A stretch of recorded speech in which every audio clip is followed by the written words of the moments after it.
Today's episode is going to be a little bit different. We are actually out and about in the lovely Hinchingbrook Country Park, which is a great area of countryside and woodland. Today we're actually visiting our local apiary and volunteering to extract some honey. Hinchingbrook Country Park covers 170 acres of open grassland, mature woodland and lakes. It's a large green space and a great place to visit for families, nature spotters, dog walkers and everyone wishing to enjoy the great outdoors.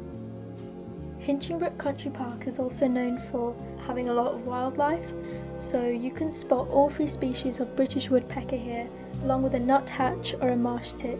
The Huntingdon Beekeeping Association is a non-profit association which is comprised of a group of volunteers. So we all kind of help out with the bees and make sure all the populations are in order.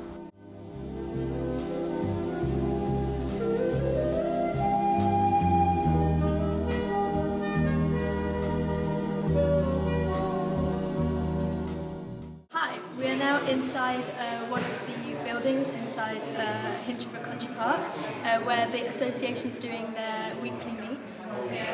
As you can see, we're having a honey extraction day today. So I'm going to go around and ask people about beekeeping for the community, as this association has been going on for quite a while now. So if you'd like to come with me. Hiya, tell me about your interest in beekeeping. What made you want to get started?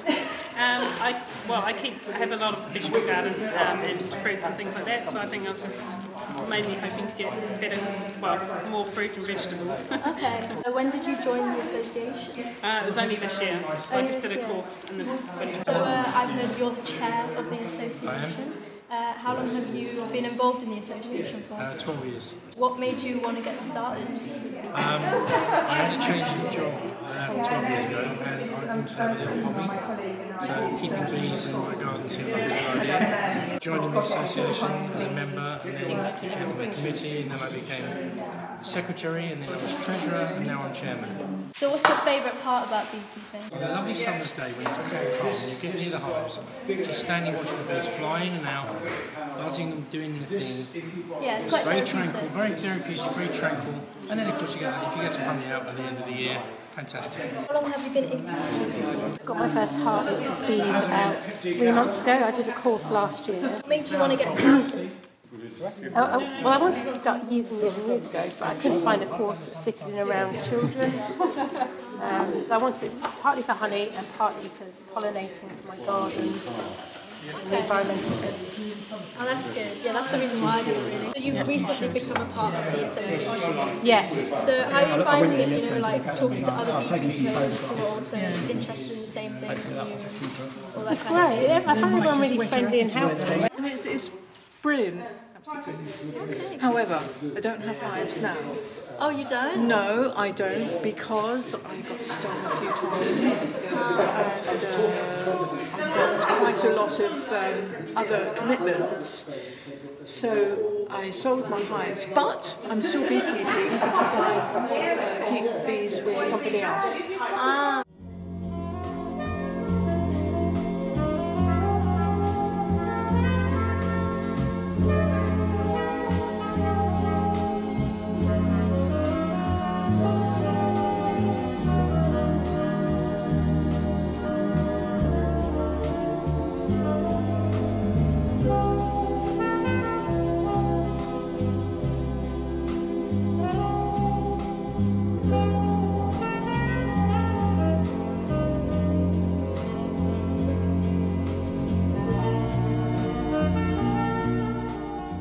So we are currently in the apiary at Hinchingbrook Country Park, and as you can see around me, that there's a very large number of hives. There's 16 hives approximately.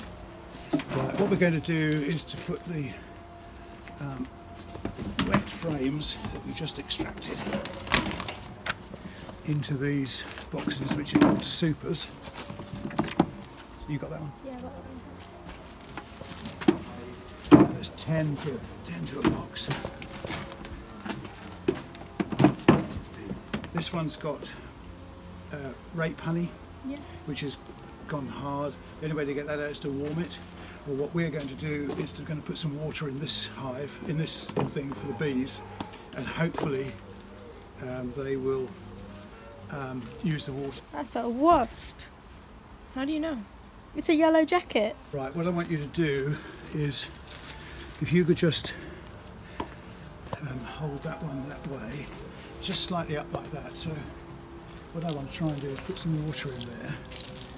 Okay, now if we gently put that, and the idea is that they'll use the water from there to rehydrate the honey in there and clean it. Okay. Oh, these are heavy. There's some bees.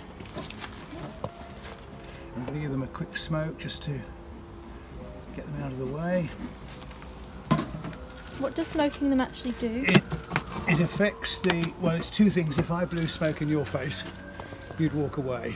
Yeah. So the same goes for this, but also bees use a lot of pheromones, smells, to communicate.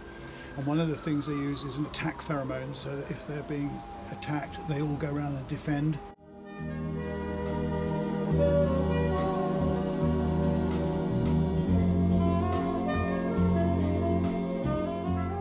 Here's the queen. Wow, we can actually queen? see her. Can you see the queen? She's marked. Oh, yeah, she's got a green dot on her. Good green dot on her. Can you see her? Yeah, yeah. Have you got it on the? Yeah, yeah. She looks great. So that's the queen. She's a bit longer. Yeah, it's a nice sort of shape. She's quite elegant, longer legs. Wow. And what the worker bees look after, doesn't feed herself. She has to be fed. So she will lay 1,200 eggs a day during the season. I'll put her back because I don't want to lose her. What can you see? Can you see any eggs or larvae, little whites? I mean, not. Oh yeah, actually I can. I don't know whether that's. The larvae are tiny little I grubs. see some down there. We would put on a thing called a queen excluder, which is a piece of pierced metal which allows the workers to come up into the place where we want them to store honey. But we don't want the queen, because the queen will naturally go up and she'll lay eggs there, and we don't want her to put eggs in them into the honey. So we put a queen excluder. But this is coming up to winter. This is mid-late August. So we're going to leave this one over winter with the frames there, and we're also going to put these frames on, which we've just cleared of honey, up in the centre. And this will be their winter food. Quite small. Yeah. Only weigh 93 milligrams, but they can carry about 40 milligrams. So their payload, in aircraft terms, is greater than a jumbo jet.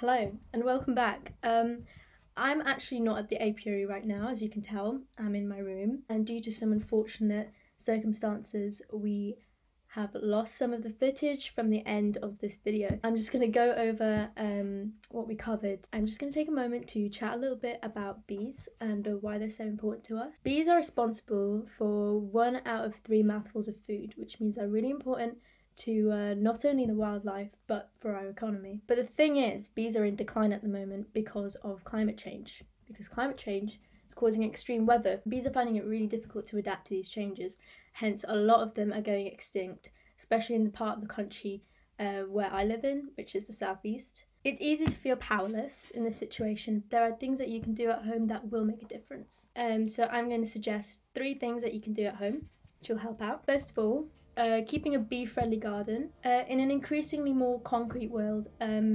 obviously nectar supply is going to be slightly lower for the bees. So the more nectar-rich plants that you have, whether it be wildflowers or whatever you're thinking of, As long as it's bee friendly, it will do them some good. Additionally, letting your grass grow over on your lawn could be really helpful for other bee species, such as bumblebees that actually nest underground instead of hives as many people think. Number 2, stop using garden pesticides or insecticides. These are really bad for bees. They're not just bad for bees, they're bad for all insects. Studies have shown that these can damage the bees long term, especially if you're using pesticides near a big hive. So it's a good practice to stop if you want to help out our little buzzy friends. Number 3, getting involved with your community, whether it be at a local apiary or like a nature club or whatever you want, as long as it is helping out the bees in some way. Communities are really fun because you get to meet lots of people who have like the same aim as you, hence why I love going to the apiary personally. You're doing something good for the environment collectively, and obviously there's a lot of us doing something good for the environment. It can make more of a difference if it's just one person. We have to take action now, so we still have a diverse range of species of bees, whether it be honeybees or any other species of bee that's out there. But anyway, thank you for tuning in, whether it be your first episode or your last episode with me.